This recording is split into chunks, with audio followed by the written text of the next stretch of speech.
I tend to wander the internet just a bit. And over on TikTok, I saw an interesting question being proposed. What if Jotaro and Polnareff swapped parts? I looked at the initial video, then searched the comments, and I've slowly come to the conclusion that this idea in a long style video format would be much better given its complexity and my pretty extensive, borderline autistic Jojo knowledge. However, as I keep pondering about this what if, I think it kind of reveals some interesting facts about the Jojo universe that I don't think we've ever really questioned before. Was Jotaro the right choice for part 4, and was Polnareff the right choice for part 5? I say that like we had a choice, but if we could make a choice, I think objectively swapping them is the right decision. I think the main timeline that we see within the manga itself is the bad one, or at minimum, the worser of the two. Not only that, but I think I've accidentally found myself in the Irene verse. I'm not kidding you on that, by the way. I have no idea how I stumbled upon that. If that at all interests you, stay tuned. And oh, by the way, hello, my name is Metas.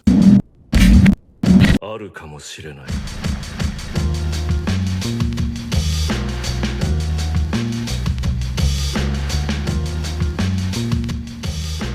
Walk with me. So first things first, how does a what if like this even happen logistically speaking? Honestly, gonna be a bit funny here when I do this. Polnareff just doesn't go back to Europe for whatever given reason, make one up, and for whatever reason, the Speedwagon Foundation says to Jotaro, hey, something weird is happening in Europe, we can't get in contact with Polnareff because he's somewhere, and we want you to look into it. That's it. That's how they swap parts. Nothing crazy, just very basic and simple. However, this simple change has dramatic consequences. So I'm going to start off with Jotaro here first, given the fact that originally Polnareff in part 5 doesn't have a lot of story details here, so I'll be happy to fill in the gaps with background information and just things that we know. Now, before we get Jotaro to Italy, there's one question we have to ask. Does Jotaro still conceive with his wife, Jolene, before 1992, when this initial investigation originally takes place? I think yes. I don't think there's any circumstances beforehand that should prevent her birth from happening, so she is still born sometime in 1992. However, it's possible that for the first few years of her life, her father is going to be a very unique type of absent compared to the original timeline. We don't know the exact details of when Polnareff was actually fighting Passion and Diavolo, so there is a very high likelihood that he does conceive her, doesn't see her birth, leading to Jolene's mom naming her something else completely different. Irene.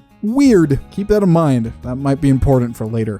So with that background stuff aside, we can move on to the main plot of Jotaro being in Europe. Does he find out about the drug trade? I would think a very probable yes. We have to remember during part 4, Jotaro with just a literal button was able to figure out where Yoshikage Kira did his dry cleaning. I think with a very large scale operation that Diavolo is doing within Europe, given some time, Jotaro, similar to Polnareff originally, does figure out the drug trade starts in Italy, and this is where the group and or mastermind is working. And then we have to jump to the Jotaro versus Diavolo fight. Who wins? Now, of course, if you know this channel, I do like to power scale just a little bit. And my answer to this question has been pretty confident over the years, that being Jotaro is stronger than Diavolo and should win that hypothetical matchup more times than not. However, that is in a pure power scaling discussion. The thing about these what if videos I do on my channel, I usually like to add a little bit of character detail that make these fights interesting. Look at my Batman video. We know that Diavolo at the end of the GR fight would rather just run away, lick his wounds, and then come back and fight Giorno at a later time. Of course, he didn't have that option truly because GR had put him through the loop. So what I think happens in this hypothetical fight goes as the following. Jotaro beats him in speed, precision, and overall strength, with arguably maybe a tie in terms of ability, because we will never technically know truly if time stop is better than time skip and epitaph. Even though we do have that part 6 statement, there's still a lot of yearning for a true answer definitively. But I think this works in Diavolo's advantage. Because of a lack of resources and communication, Jotaro is stuck in Italy, meaning that Diavolo can fight him at any time, not to mention with more numbers than Jotaro ever could. All it would take would be Diavolo and his early special unit to tag team on Jotaro, kind of being like a reverse or dark version of Stardust Crusaders, with Jotaro as Dio and Diavolo and his goons as the Stardust Crusaders, which is kind of funny in my mind. So I think because of that, just like Polnareff, but even worse or so because Diavolo knows knows that Jotaro is still alive, Jotaro would have to sleep with one eye open, constantly using Star Platinum and Time Stop, with assassins and other gang members showing up trying to kill him. During all of that, similar to Polnareff, I think Jotaro would also find out about the stand arrow being in Italy, and it's way more important now than it was previous, given the fact that if Diavolo got another stand arrow and got more stand users at double the rate, that would be a problem for everybody. So it's kind of required for Jotaro to get this arrow, but in the process, we lead down a very interesting scenario that I think a lot of you are quite interested in: Star Platinum Requiem. So I want you to imagine this version of Jotaro, among incredible stats, goes from a 2-second time stop to probably a maximum of 5 seconds, given the fact that he's under a lot of pressure, all of a sudden, then to gain a Requiem, a unique ability to dominate/control living souls. To say that he wins is kind of an understatement. It's actually genuinely, at this point, just overkill. Anybody who is dumb enough to fight Star Platinum Requiem is just in it for the long haul, and it's not going to be very fun for you post. So the part 5 era for Jotaro is basically done here, and he's come out of it a lot stronger. However, he doesn't have some very poignant information that he learned in part 4, and this is where our story takes a very interesting turn. Our post-Requiem Jotaro is now free of Italy, and I would figure, being the father that he wants to be, given some information that we know in part 6, he spends a great deal of time with his daughter Irene and his wife. And because of the constant pressure he faced in Italy, if there were to be a call to go to Japan under some very interesting circumstances, I think he would rather choose his family over business this time around. However, because of that, and the fact that he doesn't learn about a very interesting rule that I think technically ruined his life post part 4 originally, that being stand users attract other stand users, he wouldn't have the fear of his family getting hurt as of now. And why would he? He's definitively the strongest stand user, point blank, period. And in the worst case scenario that Polnareff maybe fails in part 4, we'll see, Yoshikage Kira is going to have to deal with a Jotaro Kujo with Star Platinum Requiem showing up at his door sometime in the near future. Ultimately, I believe if Jotaro was swapped into part 5 rather than Polnareff, I think it would be definitely better for him and his character, as he would grow a more emotional bond with his family post fight with Diavolo. Now, before we put Polnareff into part 4, I think we need to ask a very quick question. What is the personality difference between Jotaro and Polnareff? Well, looking at Polnareff's character, he's outgoing, a little bit of a ladies' man. He likes to make friends, talk about his dreams, and isn't afraid to talk about his previous trauma. He is the complete opposite of Jotaro. Jotaro is cold, a loner type, doesn't really like to talk to women, not in a gay way. Don't take that in a gay way. The rainbow for the LGBTQ! He's very reclusive. He doesn't talk about his deeper personal feelings and answers in a very cold way a lot of people can't relate to. So we're dealing with literally two opposite ends of the coin here. And the only reason why these two ever became friends to begin with is that they trauma bonded over the events in Stardust Crusaders because of Dio. For better or for worse. But personally, for the better. These two are awesome together. But that being the case, part 4 turns out dramatically different because of Polnareff's personality here. Polnareff arrives into Morio and gets in contact with Josuke Higashikata, informing him that he is the bastard son of Joseph Joestar. Simultaneously, he would also come to realize that Josuke is a stand user, with a kind personality, however can get extremely violent when provoked about his hair. And no, I don't think they fight. First off, I don't think Polnareff's the type of guy to make fun of anybody in that way, similar to Jotaro. And second, the girls that were end up following them in the first place would probably be sweet-talked into leaving, given Polnareff's previous history with women in part 3. So I think we're all good. If anything, this is just Polnareff explaining to Josuke the history of the Joestar clan and what's been happening over the past few years. That all being said, we can move on to the second objective and find Kataguri, a serial killer hanging around Morio, who is potentially a dangerous stand user. And I think for the most part, this arc virtually goes the same up until a certain point. After Josuke bottles Aqua Necklace, his grandfather makes the mistake of opening the bottle, with him dying in the process. However, unlike Jotaro, who kind of gives a okay response to Josuke to kind of comfort him, he kind of says, "Damn, this fucking sucks, man. Your stand ability's powerful and all, but it can't revive the dead. And what makes this worse is your mom's the next target, so you better lock in." And then just proceeds to go quiet again until Josuke kind of gains his resolve boost. boost. I think Polnareff would be kind of more supportive for him, kind of feeling his grief. Remember, Polnareff has gone through a lot. His sister was, I'm gonna abridge this, raped and murdered. So that feeling of revenge and justice is something that Polnareff can really relate here with. So I think this scene would be a lot more touching and heartfelt, already forming a stronger bond than Jotaro and Josuke ever did, given the fact that, well, losing a close family member is very difficult. And for the most part, the rest of the Kataguri fight goes per normal. By the end, due to the explanation of the stand arrows, Polnareff knows that he will be here for longer. However, he realizes that Josuke is a little bit different than him. Instead of completely brutalizing Kataguri, like he did similar to Jay Guile back in part 3, Josuke lets him live within a rock, showing to Polnareff that there is a kindness even in his anger, something that Polnareff never had back in the day. Furthermore, proving that this Joestar is the kindest one he's ever met, symbolizing that Morio is in good hands and that he is the right protector. Skipping some ways forward into the Red Hot Chili Peppers arc of part 4, most of the story practically goes the same here. The only difference I could see here would be Polnareff interacting with Okuyasu and Koichi a bit differently compared to Jotaro. I could see Polnareff and Okuyasu bonding even more so, given their identical backstories with the loss of a sibling. And I think Polnareff would see Koichi by this point with a newly developed stand as a person who is willing to become a hero when it's needed. So I think Polnareff would respect Koichi a lot here, similar to Jotaro,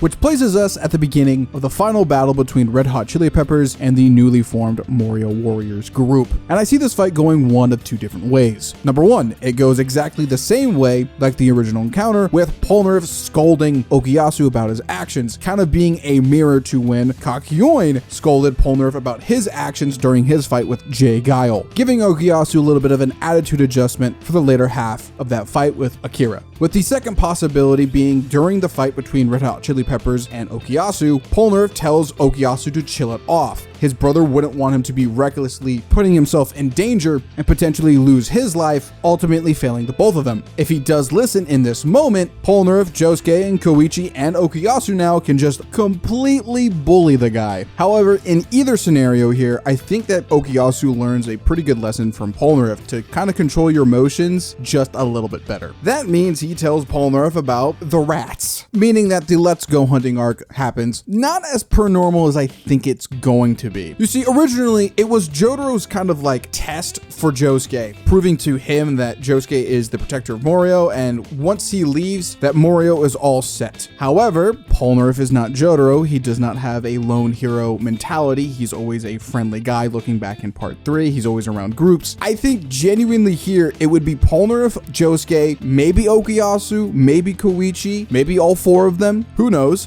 But regardless though, I do think the rat fight is just a lot easier in this scenario, given the fact that they just have more numbers. Whether it's Echo's Act 2 or the Hand, the rats really don't stand a chance with the fact that the range can either be shortened or, you know, they have one stand user rushing them and then a long range stand user causing problems to the left or right of them, making shots just that harder to focus with Josuke in the back, either ready to heal or fire bullets at it. However, what I think Polnareff gains out of this is that not only is Morio protected by Josuke, right? Morio is also protected by Koichi, Okuyasu, a larger stand cast. I would almost say in a weird way, I think Polnareff would look back on the Stardust Crusaders here, kind of like how he did back in part 5, but in this case, it's not out of sadness, but like out of joy, knowing that there's still people out here willing to protect others. Now, moving on forward, I think we've come to the most interesting point in the Polnareff section of this video. What does Polnareff do / think of Yoshikage Kira? Because by this point in the story, we've met Remy, we've met Shugeshi, and Shugeshi dies at the hands of Yoshikage Kira, and Remy begins to explain who Kira is and what he's been doing in this town for the last few decades. Now, not to abruptly cut,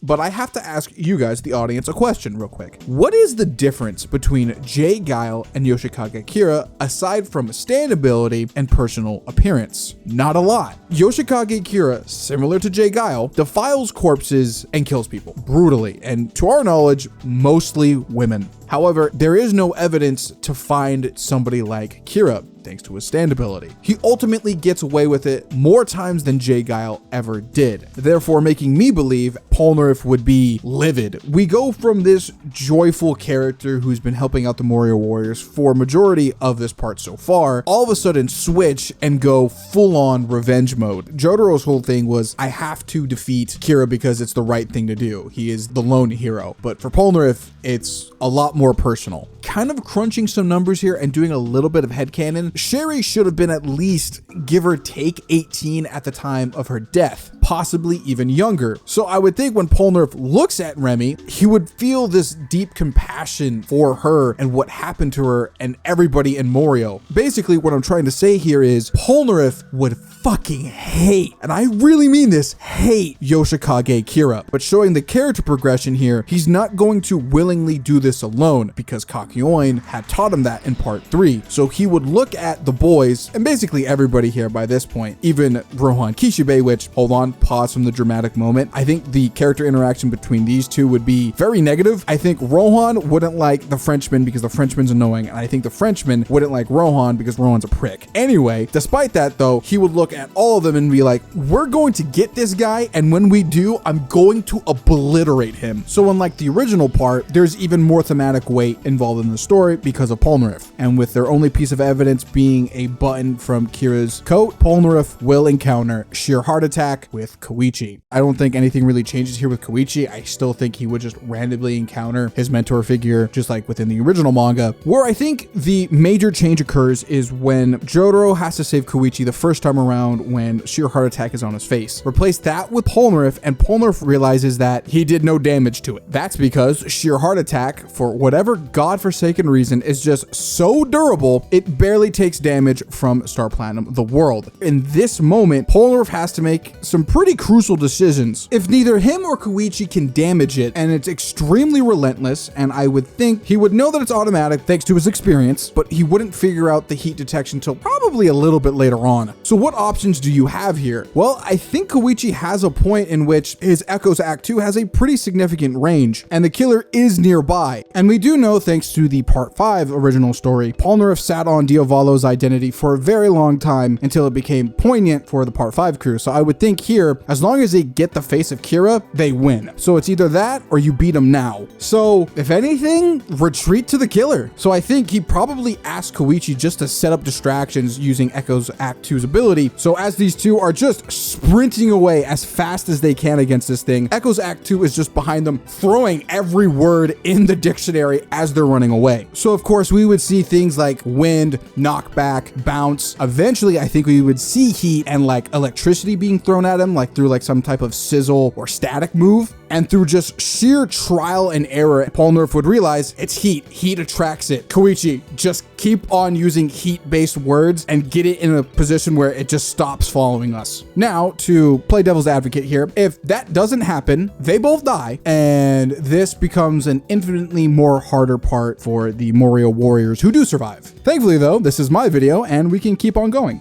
Thanks to the realization of sheer heart attack's weakness, they're able to get a pretty sizable gap between them and it, allowing them to discover the exact location of Kira within that 50 meters that Echoes Act 2 can do. So that tea/coffee shop will be the final battle location. Now, before I get into the specific parameters of the fight, I wanted to ask kind of a little bit of a goofy question. In Japan in the 1980s, there were payphones basically everywhere on the streets. I know the younger generation doesn't know what a payphone is, but I do. I at least was born right before those things went obsolete. So I want to say here, just in case, because Koichi was able to do this during the original fight, if they do make a sizable gap, can Koichi or Polnareff call on Josuke to get him and Okuyasu to this exact location? I want to say, for two possible scenarios here, that A, that does happen, and B, it doesn't. So I would like to imagine, as Kira is sipping on his tea, waiting for sheer heart attack to finish these two off, that he sees both Polnareff and Koichi staring right at him. They know it, he knows it, he's been found out. And the final stand encounter begins. Now, of course, me being your local power scaler, how does Yoshikage fare against Polnareff?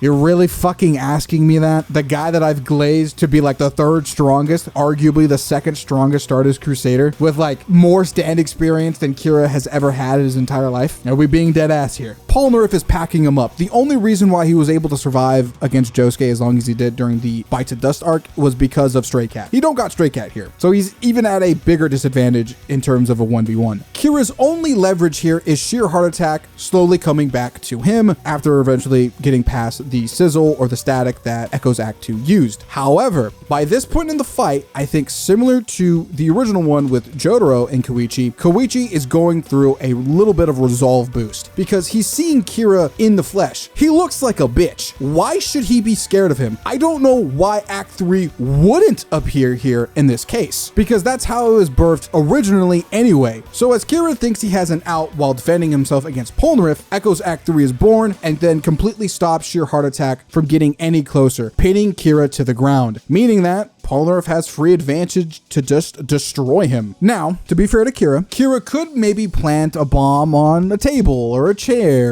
Silver Chariot gets directly hit by one of the bombs and maybe a piece of armor flies off. That's good and bad for Polnareff. That would mean that he's faster, but more perceptible to get hit, and it would hurt a lot. Kira isn't known to do that other than the air bubble trick he tried against Josuke, but he never does that any time before, even during the initial Jotaro and Koichi fight. So I think he's pretty much screwed here. On top of that, even if he were to heavily injure Koichi and Polnareff, on the off chance they did call Okuyasu and Josuke, they would definitely realize that Kira is the killer, given the fact that he would have puncture wounds in his body, meaning that Josuke and Okuyasu would clean up the mess. If somehow none of that happens, it just defaults on my previous statement of the part becoming a lot harder for the remaining warriors. But thanks to mediating factors like maybe Josuke and Okuyasu showing up and maybe Echo's Act 3 potentially showing up here, I think there's a greater chance for them to win in this scenario rather than losing. So what is my answer to the question, what if Polnareff was swapped out with Jotaro in part 4?